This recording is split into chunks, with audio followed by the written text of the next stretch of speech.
মৃত্যুর যন্ত্রণা শুরু হয়ে গেলে আগে পা থেকে শুরু হয়ে আস্তে আস্তে গলার দিকে আসে।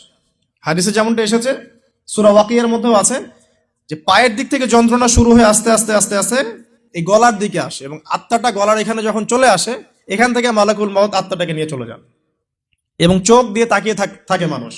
রুহটা চলে গেলে মানুষ চোখ দিয়ে তাকিয়ে থাকে, দেখবেন এই কারণে মৃত ব্যক্তি তাকিয়ে থাকে, চোখ খোলা থাকে।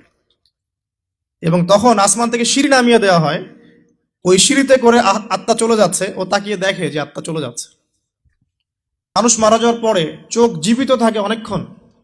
মেডিকেল সায়েন্স যারা পড়েছে তাদেরকে জিজ্ঞাসা করবেন, মানুষ ডেড হয়ে গেলেও চোখ দেখবেন আরো কয়েক ঘন্টা, হয়তো আরো নির্দিষ্ট একটা সময় পর্যন্ত চোখটা কিন্তু জীবিত থাকে।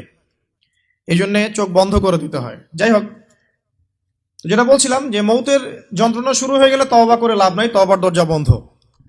আর পশ্চিম দিক থেকে সূর্য উঠে গেলে তওবা করে লাভ নাই, তওবার দরজা বন্ধ।